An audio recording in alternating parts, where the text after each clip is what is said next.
AJ, thanks for joining us. How are you doing? I'm doing all right, guys. How are y'all? Where are you right now?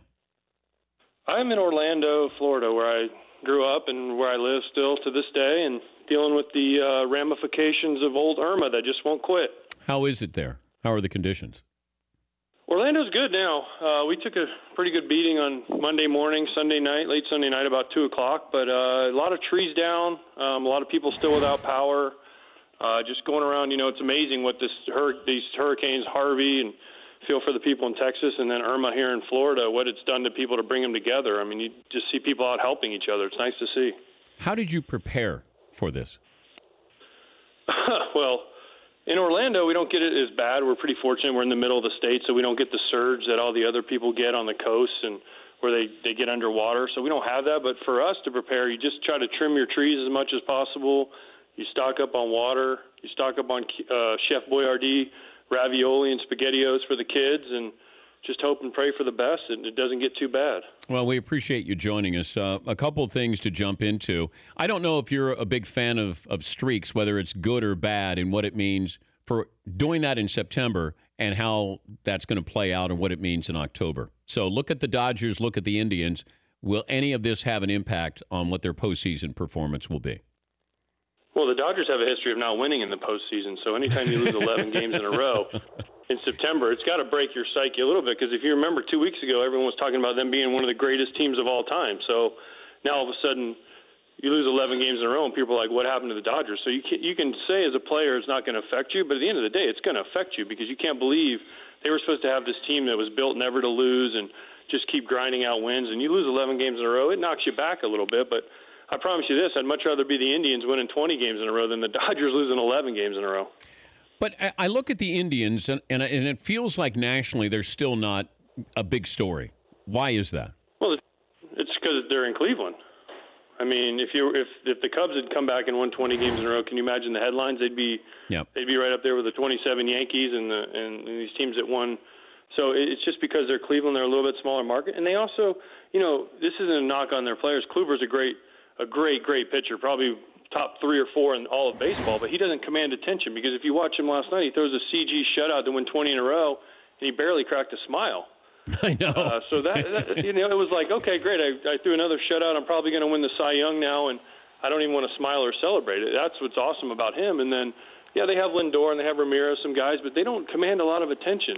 They're not a group of guys that is out there just commanding attention, saying, hey, look at me, everyone look at me. They just go about their business, and I think it comes from Francona, and he does a great job getting them to understand what baseball is all about. They do it the right way, and they are really fun to watch. They need to hire you, bring you in. They need somebody who's going to hate somebody on the team.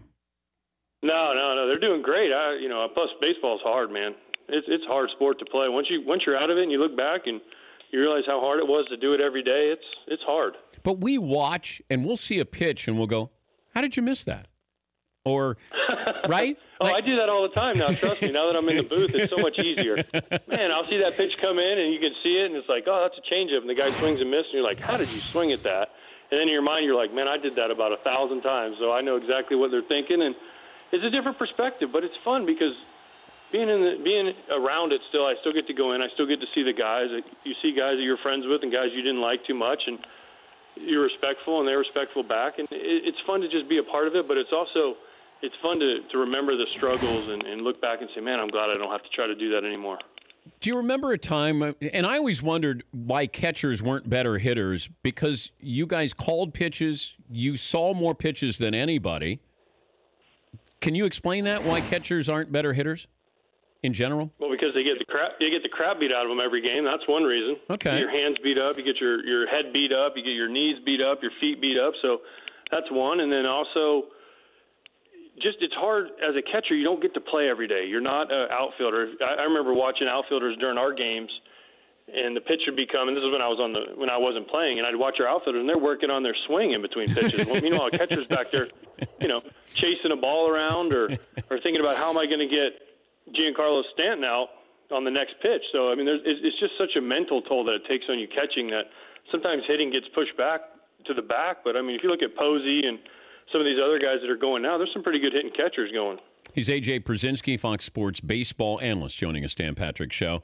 Red Sox and the Yankees and stealing signs, and now electronics is involved in this. How often did you guys steal signs, or did you feel like somebody was stealing signs from you when you played?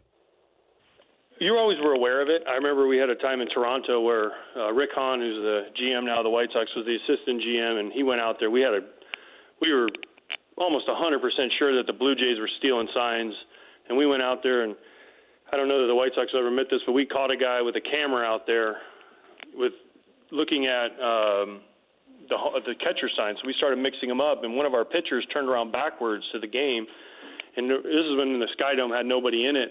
And there was a guy in a white jacket out there, and he would stand up on fastballs and sit down on off-speed. And he called every pitch. He called every pitch not looking at the game from this one guy. And so we were like, okay, we got to do something about this. So we started mixing it up every inning, changing signs. And it was amazing how much their hitting in that series went down after the first game once we figured that out. But, I mean, it happens. I've never heard of using an Apple Watch to do it. It's kind of ingenious if you think about it. Maybe when I was a Red Sox, if they would have gave that to me, I would have had a little better run there. But I don't know. I mean, they were just doing it seemed like to relay the signs from second, which I get. But if you watch enough signs from the videotape before the game, you can pretty much figure it out. If I'm a catcher, I can watch a game. You give me 3 pitches, I can figure out what signs they're using from second base most of the time. Would you want to know what pitch was going to be thrown to you? I only wanted to know if a guy had a pitch that was really, really nasty. Like if a guy had a split finger that I knew I couldn't hit, then I would just not swing at it because I'm like, okay, here comes a split. Let's not swing at it. And if he throws 3 in a row, because most of the time those pitches are balls, and the problem I ran into when I knew what was coming a lot of times, I'd be like, oh, here comes a curveball, and they'd throw it and it'd bounce in the grass in front of home plate, and I'd swing at it because I knew a curveball was coming. So I just have to tell myself, just don't swing. When's the time that you felt you're most helpless?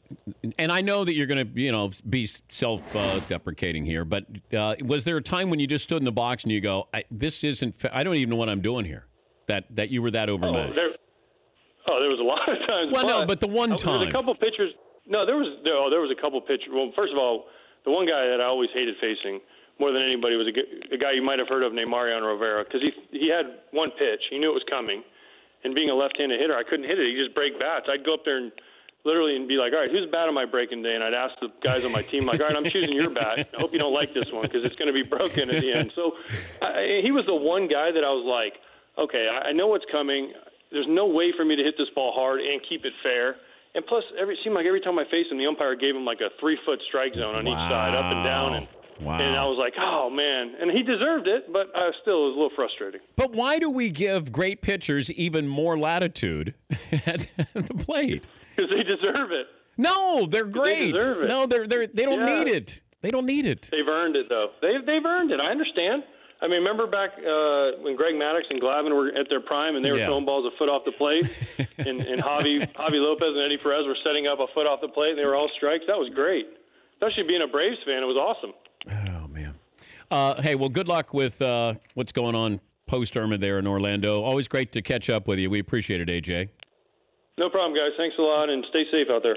AJ Pierzynski, Fox Sports baseball analyst. The Dan Patrick Show, weekday mornings on Audience.